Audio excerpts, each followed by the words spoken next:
Matapos ang dalawang magkasunod na surveillance reconnaissance na isinagawa ng mga bitag New Generation Undercover, siniguro namin kumpirmahin ang intel na nawalis umano ang mga tirador na bumibiktima ng mga estudyante sa University Belt. Base sa isinagawang field intel ng bitag mula sa aming asset, nawalis na raw o di naman kaya kasalukuyang nasa loob na ng kulungan ng mga tirador. Kaya naman walang patid ang pag-iikot ng bitag sa mga magkakasunod na araw. Maituturing 4 na sektor ang University Belt. Mula sa UST Espanya patungong Moraita, Moraita patungong Recto, Recto patungong Mendiola, at Mendiola patungong Legarda. Iisa ang impormasyong aming nakakalap. Nagpapalamig ang mga tirador ng street crime sa nasabing lugar, tulad ng mga snatcher at iba pang uring street modus na pangunahing target, mga estudyante.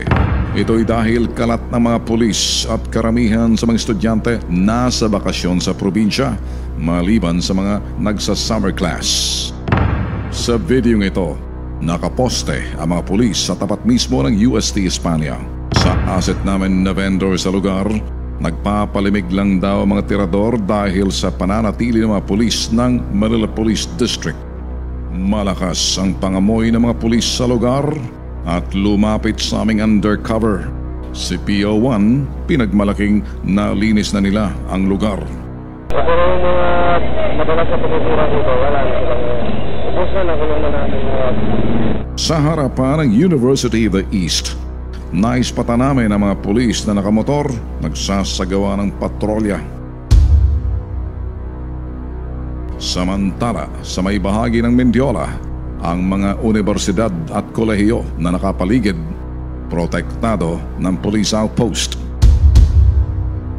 Sa kasalukuyang sitwasyon sa U-Belt, nakikiramdam lang ang mga tirador sa lugar, binabasa rin ang kilos ng mga otoridad sa paligid. Alam mo yung mga kriminal, may mga instinct din yan. Kapara kami mga pulis yan, yung tingin lang, alam na namin yung mga taong may illegal. Ganyan din yung mga yan. Marunong suminghot na kung mayroong pulis sa paligid, hindi gagawa yung mga yan. Kung may uniformadong pulis, hindi gagawa yung mga yan. Tiyempo lang ang kinakailangan. Ang natutulog na pagnanasa ng mga tirador na tumira kapag may oportunidad, kahit na may pulis sa lugar, titira ang mga ito. Yung magnanakaw, laging may intent to gain yan.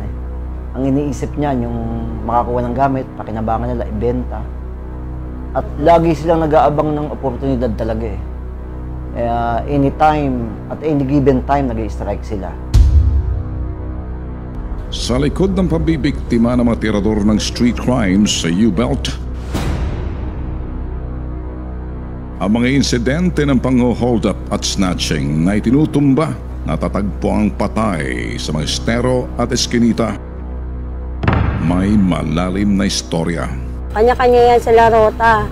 Yung mga baguhan na mga dayo, dito yan nakarota sa simula Espanya, Moraita hanggang U-Belt.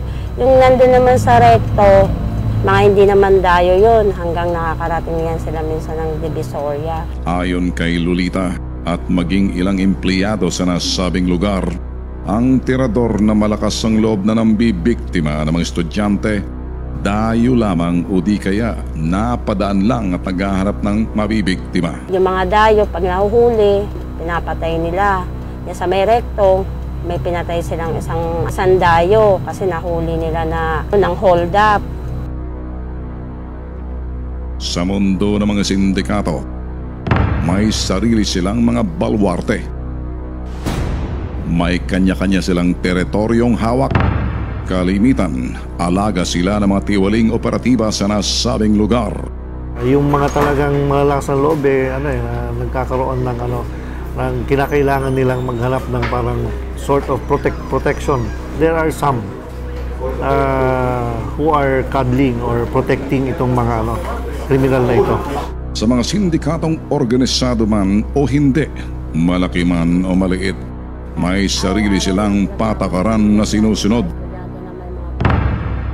Ang sinuman lalabag sa kanilang patakaran, itinuturing itong pambabastos at kawalang respeto, kaya sa kanilang lingwahe, buhay ang kapalit.